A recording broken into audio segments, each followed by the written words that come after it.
उसमें इतनी कैपेबिलिटी नहीं होती। पूरे पूरे सिटी सिटी को टारगेट किए हुए हैं। कभी एक थाने में जुर्म कर दिया, कभी दूसरे में। अच्छे और बुरे लोग हर महकमे में हैं। जो हमें तहकीकात करने में प्रॉब्लम आती है, क्योंकि हाँ। एक मेरिट के ऊपर जब भर्तियाँ होती हैं, तो फिर स्किल्स तो कुछ और होती हैं और एक हाँ। भर्तियाँ जब सियासी वाबस्तगियों की वजह से या सीट्स सुनने में ये आया है, बल्कि मैं आपसे चलें बहुत ही आसान कर देता हूँ अपने सवाल को। इस बात में कितनी हकीकत है कि कराची शहर के अंदर ये जितने भी पथारे लगते हैं, बाज़ार लगते हैं, बाकायदा सेल होते हैं। बाकायदा एसएचओ की सीट को सेल किया जाता है, परचेज़ किया जाता है और थाने बिकते हैं बाकायदा कि इस थाने के हदूद में इतने बाज़ार लगते हैं, तो इससे इतना भत्ता मिलेगा और वो फिर जिसने खर्च किए होंगे पैसे उस सीट को खरीदने के लिए, वो देगा।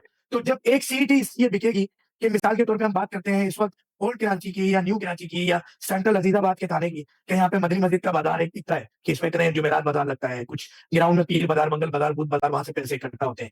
तो जितने बाज़ार जिस पुलिस स्टेशन के अतराफ में लगते हैं, हुदूद में लगते हैं, इतना पैसा बनता है। तो एक एसएचओ या कानून नाफ़िज़ करने वाला इदारा जब ये पैसे ही देकर आता है कि मैं 1 करोड़ देकर आया हूँ, तो मुझे 1 करोड़ वो भी निकालना है और 50 लाख वो भी निकालना है कि ऊपर का प्रॉफ़िट जो लोगों ने साथ मिलके इन्वेस्ट किया होगा।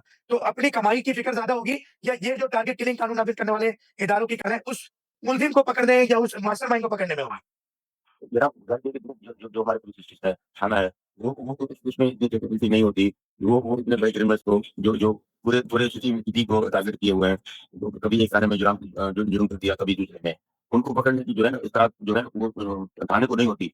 हमारे हमारे जो जो यहाँ यहाँ जैसे सीपीडी है, एसआईयू है, जो यूनिट्स हैं हमारे यूनिट्स जो है वो उनका जो इंटेलिजेंस का जो निज़ाम है या उनकी कारकर्दगी जो है, वही वही लोग आगे चल के इन्हीं मुल्ज़िमान को बुलाते हैं, उनको पकड़ में लाते हैं। तो अब जैसे आप कह रहे हैं कि थाना जो है वो ऑर्गेनाइज़ क्राइम में मुलविस होता है, वो पथारों के पता कलेक्शन में या दूसरी चीज़ों में मुलविस होता है। वो तो जो है वो अच्छे और बुरे लोग हर महकमे में हैं, हर मुल्क में हैं, हमारे पास भी ये बहुत ज़्यादा है।